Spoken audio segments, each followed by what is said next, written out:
太平洋戦争、南東の最前線に世界最強と呼ばれた戦闘機体がいた。ラバウル航空隊。AI で80年前の彼らに色を入れてみる。画面に映るのはその搭乗員たち。ラバウルを拠点とした海軍航空隊の下士官搭乗員である。この何気ない集合写真の中に後に伝説となる男たちがいた。酒井三郎、西澤弘義、太田敏夫。いずれも数十機を撃ち落とす撃墜王となっていく男たちだ。アメリカ軍は彼らがいるラバウルの基地をこう呼んで恐れた。ドラゴンジョーズ、竜の顎という意味だ。入り組んだ湾の地形と迎え撃つ搭乗員たちの腕、その両方が向かってくるものを飲み込んでいった。だが、この最強の男たちを待っていたのは片道1000キロの消耗戦だった。片目を撃ち抜かれてもなお4時間を飛んで生還した者、敵の名手と語り継がれる一騎打ちを演じた者、そして燃えやすい機体とともに南の海へ消えていった者たち。最後まで見れば最強の戦闘機体がなぜ消耗戦へ踏み込んだのかが見えてくる。これは世界最強の戦闘機体が燃え尽きるまでの物語、その前編である。白黒写真のカラー化にあたり協力いただいた東京の画像加工業者リタッチインクさんの復元方法では、従来手法のように白黒の上に色を塗るのではなく、 AI が写真そのものを補正し、当時カラーカメラで撮ったらこう写っていたかもしれない姿に近づける。これはおそらく従来の方法よりもずっと肉眼で見た光景に近い復元方法だ。興味のある方はリタッチインクレタッチ会社と Google で検索してみてほしい。シンプソン湾、ラバウルの港を抱く巨大な入り江だ。この湾にも AI で色を乗せてみる。ラバウルはニューブリテン島の東端にある港町だった。この湾は火山が噴火してできた窪地、水深が深く、大型の軍艦が何隻も停泊できる。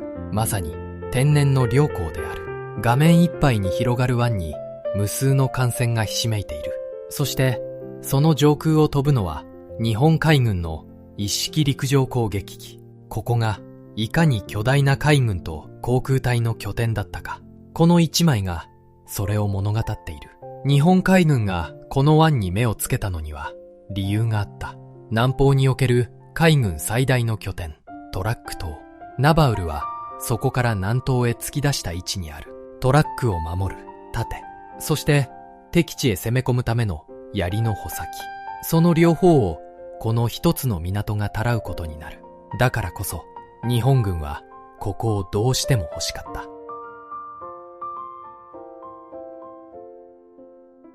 1942年、昭和17年1月、ラバウルを守っていたのはオーストラリア軍だった。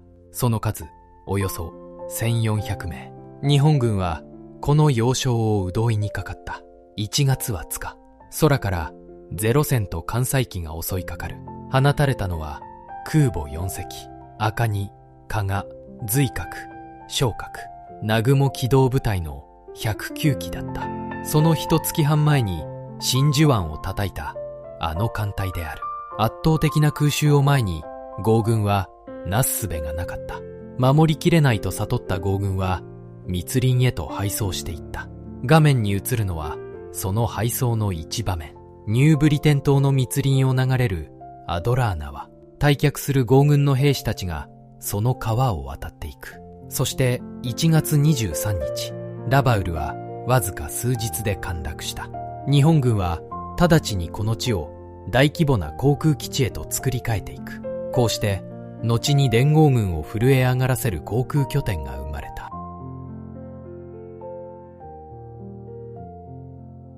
洛内飛行場、ラバウルの海軍戦闘機体の拠点だ。日本軍はラバウルとその周辺にいくつもの飛行場を築いた。戦闘機の洛内、陸上攻撃機のブナカナウ、そしてトベラ、ゼロ戦が並ぶ洛内飛行場を見下ろすように一つの活火山がそびえていた。この一枚に映るのはその飛行場の日常。駐機したゼロ戦の傍らで整備兵たちが機体に取り付く。その背後に見えるのが花吹山、地元でタブルブルと呼ばれる山だ。この山は年がら年中火山灰を降らせた。灰はエンジンの内部に入り込み、金属を少しずつ削っていく。整備兵たちはこれに苦しめられた。灰にまみれたゼロ戦を飛べる状態に保つのは並大抵のことではない。中国戦線で経験を積んだベテランの整備兵が必要だった。最前線の空は飛ぶ前からすでに過酷だったのである。南国の島、ラバウル。腕に赤十字の印をつけ、将兵と語らう人々がいる。日本赤十字社から送られた救護員たちだ。彼女たちがいたのは、ここに看護を要する兵が大勢いたからだ。ラバウルで将兵を苦しめたのは敵だけではなかった。熱帯の病である。マラリア、デング熱、アメーバ赤痢、蚊が運ぶこれらの病が基地中に蔓延した。搭乗員や整備兵のおよそ3割が一度は倒れたという。熱に浮かされながらキニーネという薬を飲み、体を引きずって任務に就いた。空を飛ぶ前にまずこの熱帯の島で生き延びねばならなかった。世界最強と謳われた搭乗員たちも所詮は生身の人間である。彼らは敵と病と過酷な空、その3つを同時に相手にしていたのだ。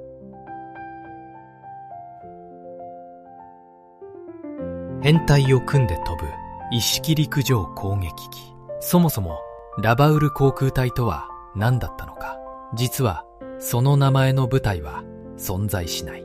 ラバウルを拠点に戦った海軍航空隊の総称である。戦闘機の対南空、陸上攻撃機の第4空、飛行艇の横浜空、これらを束ねたのが第25航空戦隊。さらにその上に第11航空艦隊があった。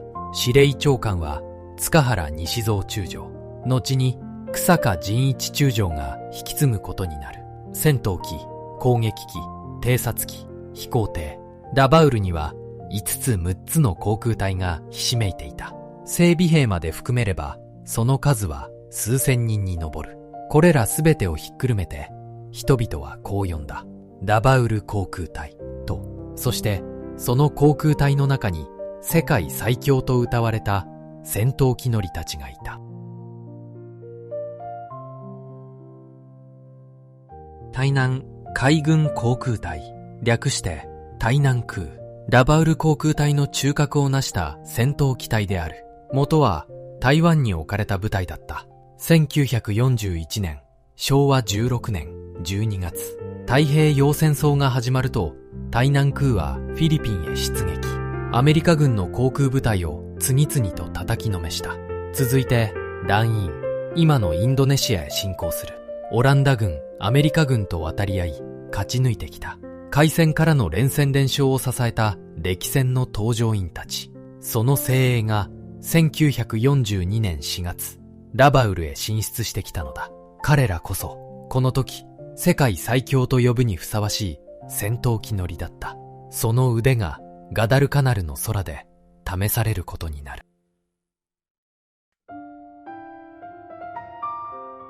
堺、西沢、太田、対南空のサンバガラスと呼ばれたこの3人を率いた男がいた。笹井、純一、中尉、対南空の第3中隊長である。堺三郎らノーウテの搭乗員を抱えたエース集団の隊長だった。それでいて、まだ24歳の若さ。整った顔立ちと物腰からラバウルの貴公子と呼ばれた男である。笹井は部下の堺に一本のベルトを送っている。その留め金にはこう刻まれていた。虎は千里を行って千里を帰る。必ず生きて帰ってこい。という上官の願いだった。この言葉が後に重い意味を持つことになる。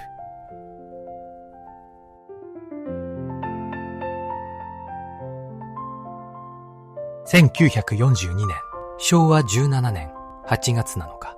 その朝、ラバウルの対南空はニューギニア攻撃の準備をしていた。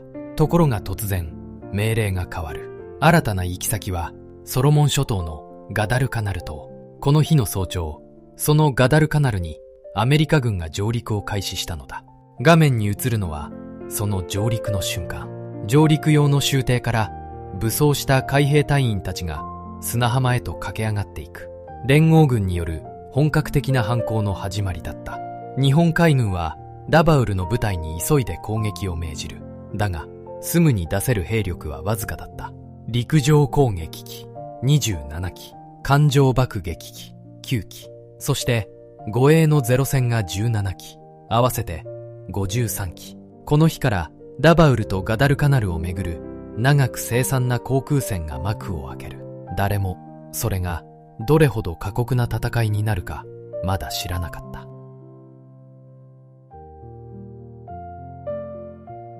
大馬田の上を編隊で飛ぶゼロ戦。ラバウルからガダルカナルまでは片道およそ1000キロ。海の上をひたすら飛ぶ距離だ。これは戦闘機にとってとてつもなく遠い。片道およそ3時間半。たどり着いても燃料の都合で空中戦に使える時間はわずか5分ほど。そしてまた3時間半かけて帰るのだ。往復で8時間。こんな長距離を飛べる単発の戦闘機は当時世界でゼロ戦だけだった。それはゼロ戦という機体がいかに優れていたかの証である。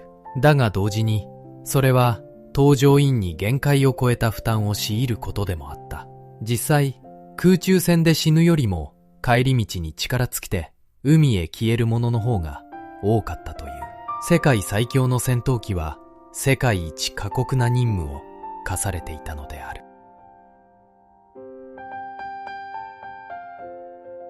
F4F ワイルドキャット、アメリカ海軍の主力の艦上戦闘機だ。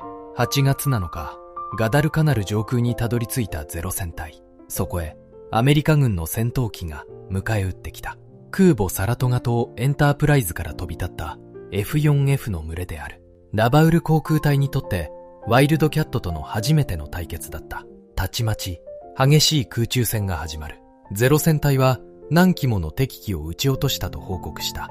だがここで一つ断っておきたい。この戦争を通じて日本側の戦果報告はしばしば実際より大きかった。撃墜した機数も沈めた船の数も現場の興奮の中で膨らんでいく。それは日米どちらの軍にも起きたことだった。華々しい戦果の数字の裏で実態はもっと厳しい。このことは後編まで置いておいてほしい。撃墜王酒井三郎。この8月7日の空には語り継がれる一騎打ちがあった。酒井は一機の F4F ワイルドキャットに狙いを定めた。操縦していたのはアメリカ海軍のジェームズ・サザーランド中尉。ところがこの敵は並の相手ではなかった。酒井が背後を取ろうとするたびにワイルドキャットは巧みに身をかわす。何度仕掛けてもことごとく振り切られた。酒井は戦後の回想録でこう振り返っている。あれほど見事な操縦を見たことがなかったと。サザーランドの木はすでに穴だらけだった。それでも最後まで戦やかに飛び続けたのである。激闘の末、酒井はついにこの強敵を撃ち落とす。サザーランドは木を捨てて脱出し生き延びた。最強の酒井をしてうならせたこの戦いは敵もまた本物の名手だったことを物語っている。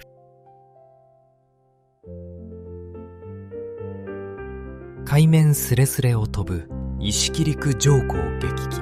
画面に映るのはつらぎ沖の大撃の瞬間。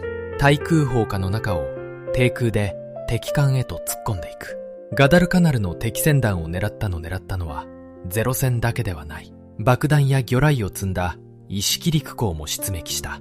しかしこの攻撃機には大きな弱点があった。遠くまで飛ぶために防弾を削っていたのだ。被弾すると翼の燃料タンクがすぐに火を吹く。アメリカ軍はこれをワンショットライターと呼んだ。一発で火がつくライターという意味だ。8月7日から8日、つらぎ沖の攻撃で第2 15航空戦隊は34機もの飛行機を失った。さらにつらぎにいた飛行艇部隊横浜空は地上で全滅。宮崎重利司令以下総員が戦死した。華やかな撃墜王の陰で攻撃機の搭乗員たちは次々と倒れていったのである。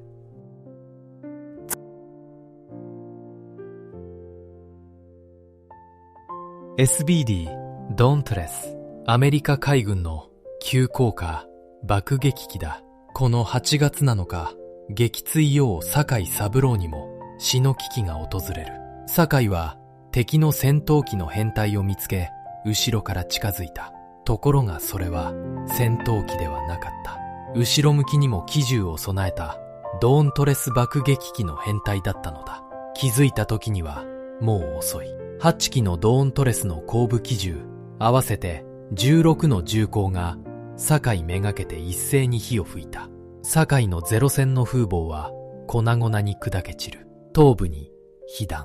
右目の視力はほとんど失われ、左半身は麻痺してしまった。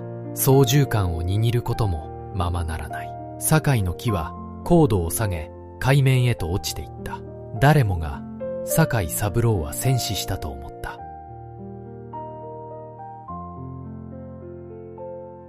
海へ落ちていく中で、酒井は薄れる意識の底にある声を聞いた。故郷佐賀の母の叱る声だった。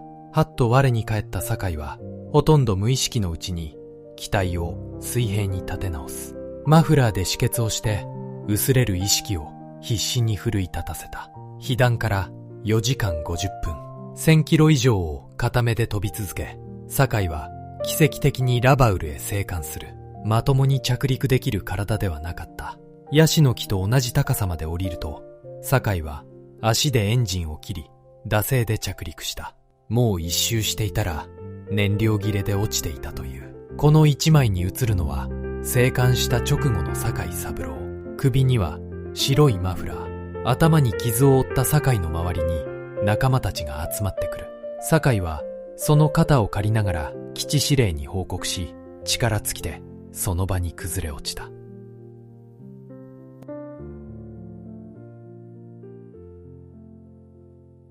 出撃を前に整列する搭乗員たち。酒井三郎の生還はまさに奇跡だった。だが、それは同時にラバウルからガダルカナルへ飛ぶことがいかに過酷かを物語っていた。往復8時間の飛行。帰り道、耐え難い眠気に押されて海に墜立ちる者。雲の中で方角を見失い、二度と帰らぬ者。眠気と戦うため、ドライバーで自分の太ももをえぐった搭乗員もいたという。それでも、ラバウル航空隊の搭乗員たちは、連日飛び立っていった。日本の勝利を信じて。しかし、彼らはまだ知らなかった。この消耗戦が、世界最強と謳われた自分たちを、一人また一人と削り取っていくことを。そして、その先に待っていた過酷な運命を。物語は後編に続く。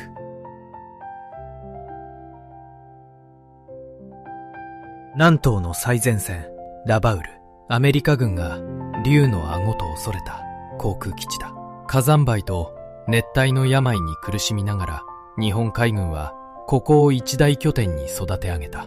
そこに集ったのは、対南空をはじめとする歴戦の搭乗員たち。酒井三郎、西澤博義、太田敏夫。世界最強と謳われたサンバガラスがここにいた。彼らを率いたのは、ラバウルの貴公子、笹井純一中尉。虎は千里を行って千里を帰る。そう刻んだベルトを笹井は部下の酒井に送った。1942年8月7日、ガダルカナルにアメリカ軍が上陸する。ここから片道1000キロの凄まじい消耗戦が始まった。頭を撃たれ、右目を失いながら酒井三郎は4時間50分を飛んで生還した。仲間に支えられての奇跡の生還だった。それでも搭乗員たちは飛び続けた。日本の勝利を信じて。カラーで蘇った。写真の中で彼らは確かにそこにいた。若者として、戦闘機乗りとして。後編ではこの最強の戦闘機体がたどった過酷な運命を追っていく。あなたは世界最強と呼ばれた彼らがなぜ消えていったと思うだろうか。ぜひコメントで聞かせてほしい。今日も最後までご視聴いただきありがとうございました。最後に一つお願いがあります。実はこのチャンネルの動画を見てくださっている方、その 75% 以上が50代以上です。20代はわずか 2.5% しかいません。当チャンネルとしては、こうした日本の歴史を特に若い世代に届けたいと願っています。もし X などの SNS をお使いでしたら、この動画の拡散をお願いします。画面右下の共有ボタンから簡単に共有できます。あなたの一つの共有が、それを次の世代へつなぐ力になります。そして、この動画を気に入っていただければ、高評価チャンネル登録で応援をお願いします。